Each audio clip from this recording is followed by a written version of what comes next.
नमस्कार दोस्तों, आज हम एक बहुत ही रोमांचक विषय पर बात करने जा रहे हैं, कसीनी उपग्रह और शनि ग्रह में इसका अंत। कसीनी नासा और ईएसए द्वारा संयुक्त रूप से विकसित एक अंतरिक्ष यान था। यह 15 अक्टूबर 1997 को लॉन्च किया गया था और 7 साल की यात्रा के बाद 1 जुलाई 2004 को शनि ग्रह की कक्षा में प्रवेश किया था।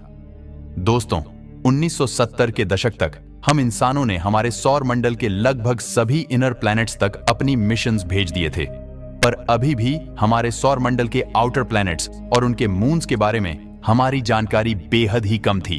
ऐसे में नासा ने ऐसे मिशनों पर काम करना शुरू किया जो कि हमारे सौर मंडल के आउटर प्लैनेट्स के फ्लाई बाय को अंजाम देकर इनके बारे में जरूरी जानकारियां जुटा सके। और यही से जन्म हुआ पायोनियर और वॉयेजर मिशनों का, जिन्हें स्पेस एक्सप्लोरेशन के क्षेत्र में सबसे महत्वपूर्ण मिशनों में से एक माना जाता है। इन मिशनों ने हमारे सौर मंडल के कई आउटर प्लैनेट्स के पहले फ्लाई बाय को अंजाम दिया, जिन्होंने इन ग्रहों के बारे में हमारी जानकारियों को कई गुना बढ़ाने का काम किया।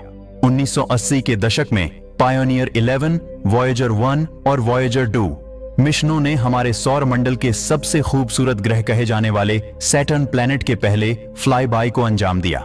इस दौरान इन मिशनों ने इसके एटमॉस्फेयर, सरफेस और इसके सबसे बड़े मून टाइटन के बारे में कई महत्वपूर्ण जानकारियां और तस्वीरें धरती तक भेजी। इन मिशनों द्वारा जुटाई गई जानकारियों से यह साफ हो गया था कि हमें शनि ग्रह और उसके मून्स का और करीबी से अध्ययन करने की जरूरत है, जिसके लिए हमें इस प्लैनेट पर एक सेपरेट मिशन भेजना होगा।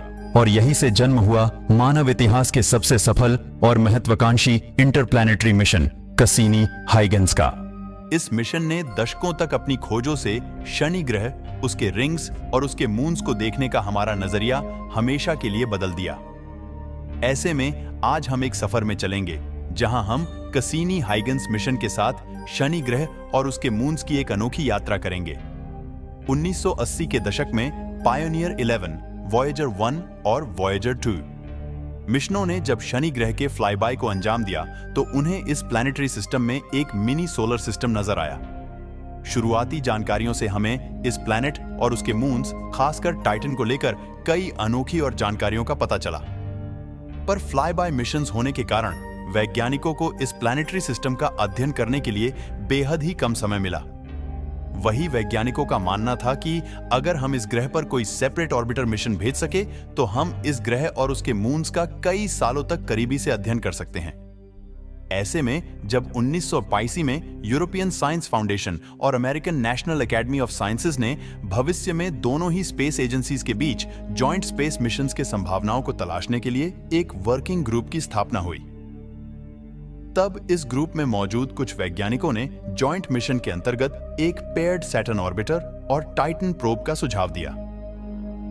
दोनों ही स्पेस एजेंसीज को यह आइडिया काफी पसंद आया, जिसके बाद उन्होंने ऐसे किसी संभावित मिशन को लेकर एक जॉइंट स्टडी शुरू किया जो कि 1986 तक चला और आखिरकार 1988 में इस मिशन पर आधिकारिक रूप से काम भी शुरू हो गया।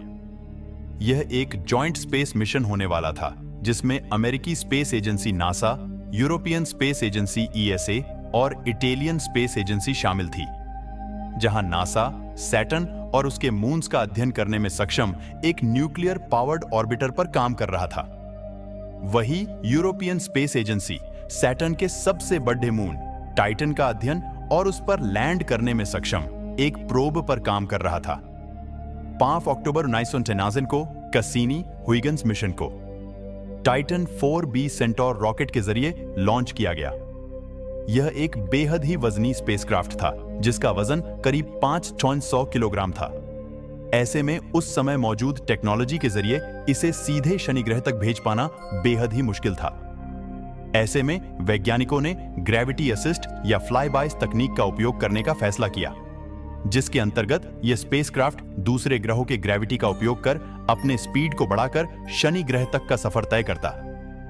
1998 से लेकर 1999 के दौरान इस स्पेसक्राफ्ट ने 2 बार वीनस ग्रह और 1 बार हमारे पृथ्वी ग्रह के फ्लाई बाय को अंजाम दिया, जिसके बाद जाकर आखिरकार इस स्पेसक्राफ्ट के पास इतना ऑर्बिटल मोमेंटम आ चुका था कि यह आउटर सोलर सिस्टम के ग्रहों तक का अपना सफर शुरू कर सके।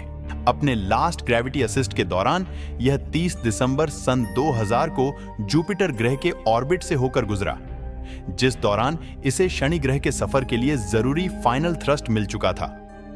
शनि ग्रह के ऑर्बिट में दाखिल होने से पहले ही इसने शनि ग्रह का अध्ययन करना शुरू कर दिया था और इस दौरान इसने अप्रैल 2004 में शनि ग्रह पर उठने वाले विशालकाय तूफानों का अध्ययन किया और साथ ही मई 2004 में इसके 2 नए मून्स की भी खोज की।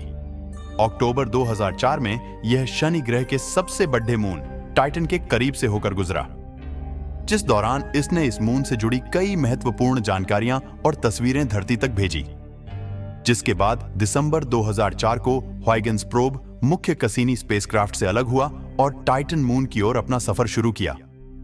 इस मिशन को इस तरह डिजाइन किया गया था कि यह लैंडिंग के दौरान टाइटन के एटमॉस्फेयर का करीबी से अध्ययन कर सके, साथ ही यह प्रोब लैंडिंग के बाद कुछ समय तक टाइटन के सरफेस का अध्ययन करने और उसकी तस्वीरें लेने में भी सक्षम था। करीब 22 दिनों की यात्रा के बाद 14 जनवरी 2005 को यह प्रोब टाइटन के डेंस एटमॉस्फेयर में दाखिल हुआ, जिसके बाद इसका करीब 2 घंटों और 30 मिनट का डिसेंट शुरू हुआ। डिसेंट के दौरान यह प्रोब टाइटन के एटमॉस्फेयर के अलग अलग लेयर्स से होकर गुजरा और इस दौरान इसने कई महत्वपूर्ण जानकारियां मुख्य कसीनी स्पेसक्राफ्ट के जरिए धरती तक भेजी। इस प्रोब को इस तरह डिजाइन किया गया था कि यह टाइटन के हार्ड सरफेस या उसके ओशंस दोनों पर लैंडिंग करने के सक्षम था। लैंडिंग के समय इसके स्पीड को कम करने के लिए इसमें स्पेशल पैराशूट भी मौजूद था। टाइटन के डेंस एटमॉस्फेयर से गुजरने के बाद यह आखिरकार इसके हार्ड सरफेस पर लैंड हुआ। इसके साथ ही यह किसी दूसरे ग्रह के मून पर लैंड करने वाला पहला स्पेसक्राफ्ट बन गया। ह्यूगेन्स प्रोब टचडाउन के बाद करीब 75 मिनट तक एक्टिव रहा, जिस दौरान यह टाइटन के सरफेस से जुड़ी कई तस्वीरें और जानकारियां मुख्य स्पेसक्राफ्ट को भेजता रहा। पर इसके बाद इसका कसीनी स्पेसक्राफ्ट से संपर्क टूट गया और ह्यूगेन्स मिशन का अंत हो गया। ह्यूगेन्स मिशन ने टाइटन पर मौजूद विशाल हाइड्रोकार्बन लेक्स और नदियों के बारे में कई महत्वपूर्ण जानकारियां जुटाई। साथ ही इसने टाइटन पर एक एक्टिव हाइड्रोकार्बन रिच एटमॉस्फेयर की भी खोज की, जहां धरती की तरह ही बादल बनते हैं और मीथेन की बारिश भी होती है। साथ ही वैज्ञानिकों को टाइटन से जुड़ी हुई कई और ऐसी जानकारियां मिली जो कि इसे हमारे धरती से काफी सिमिलर बनाती है। पर भले ही ह्यूगेन्स मिशन का अंत हो गया था, पर इसके मुख्य स्पेसक्राफ्ट कसीनी ने अपना सफर तो अभी शुरू ही किया था। 2016 के अंत में कसीनी स्पेसक्राफ्ट ने एक बेहद ही नए और चुनौतीपूर्ण ऑर्बिट में शनि ग्रह को ऑर्बिट करना शुरू किया, जिसे ग्रैंड फिनाले नाम दिया गया। यह अपने आप में कैसीनी के लिए एक नया और बेहद ही चुनौतीपूर्ण मिशन था।